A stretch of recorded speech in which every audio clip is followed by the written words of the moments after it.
اور کہا رات بھر اسے پیسو، اگر نہ پیس پاتے تو ان کے جسم پر کوڑے برسائے جاتے، جسم سے کپڑے نکال دیے جاتے، زخموں پر نمک چھڑکا جاتا، دھوپ میں کھڑا کر دیا جاتا، ٹھنڈ کا موسم ہوتا باہر انہیں کھڑا کر دیا جاتا، اتنا ظلم ان کے اوپر کیا جاتا تھا۔ لیکن میرے آقا صلی اللہ علیہ وسلم چلوہ بار ہوئے، اب غلاموں کے حقوق دلانے کی باری ہے۔ بلال نے کلمہ پڑھ لیا ہے، آقا کی بارگاہ میں ایک دن عرض کرتے ہیں کہ بندہ نواز آپ کی محبت میں مجھ پر بڑا ظلم کیا جاتا ہے۔ میرے آقا نے فرمایا کہ بلال صبر کرو۔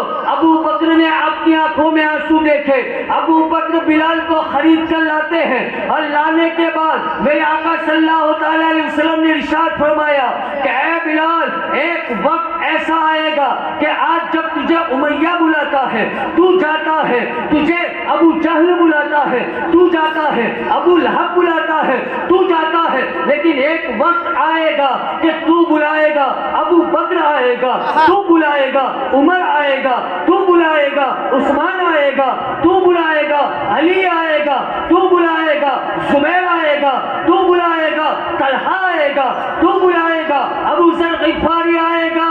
آقا کی بارگاہ میں عرض کیا بندہ نواز کب وہ وقت آئے گا؟ کہا بلال صبر کرو، وہ وقت آئے گا۔ وقت آ گیا، اذان کی باری آئی، آقا نے فرمایا کہ اے بلال اذان دو، انگلیاں ڈالی کا یا نہیں، کعبے کی چھت کے اوپر کھڑے ہو جاؤ۔ جب بلال نے کہا اللہ اکبر، ابو بکر دوڑ کے آئے، علی دوڑ کے آئے، عثمان دوڑ کے آئے، عمر دوڑ کے آئے، طلحہ دوڑ کے آئے، زبیر دوڑ کے آئے، اذان ختم ہوئی، آقا مسکرائے۔ اب بلال نے عرض کیا آقا مسکرانے کی وجہ کا میں نے کہا تھا کہ بلال آج وہ وقت ہے کہ یہ بلاتا ہے تو جاتا ہے، ایک وقت آئے گا کہ تو بلائے گا، یہ آئیں گے، دیکھ ابو بکر آ رہا ہے، دیکھ علی آ رہا ہے، دیکھ عثمان آ رہا ہے، دیکھ زبیر آ رہا ہے۔ سبحان اللہ، سبحان اللہ۔ میرے عزیز، یہ مقام اور مرتبہ، یہ حقوق میرے آقا صلی اللہ تعالی علیہ وسلم نے لوگوں کو دلائے۔ اب ذرا دیکھیں کہ آج آقا کی محبت میں ہم نے اس محفل کو سجایا ہے۔ بھائی کس کی محبت میں سجایا ہے؟ ابھی یہ نیاز ہوگی، یہ کس کی محبت میں ہوگی؟ یہ جھنڈے ہم کن کی محبت میں لگاتے ہیں؟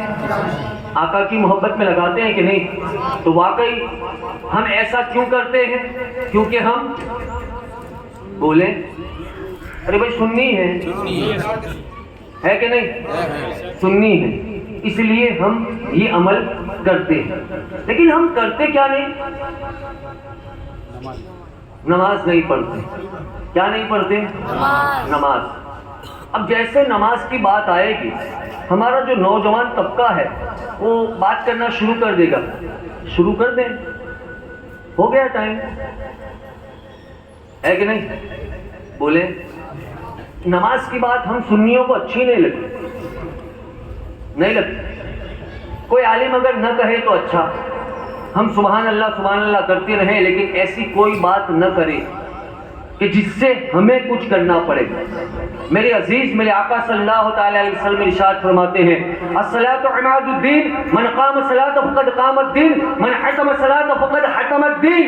نماز دین کا کھمبا ہے، جس نے نماز کو قائم کیا اس نے دین کو مضبوط کیا، اور جس نے نماز کو چھوڑ دیا اس نے دین کے کھمبے کو گرا دیا۔ آپ کی مان لیجئے یہ دکان ہے، اب یہ دکان ٹکی ہوئی کس پر ہے؟ ارے بھائی 4 کھمبوں پر، پلر کے اوپر ٹکی ہوئی ہے کہ نہیں؟ اچھا پلر ہی گر جائے تو دکان بچے گی؟ اب نماز کیا ہے؟ دین کا ستون ہے، دین کا کھمبا ہے۔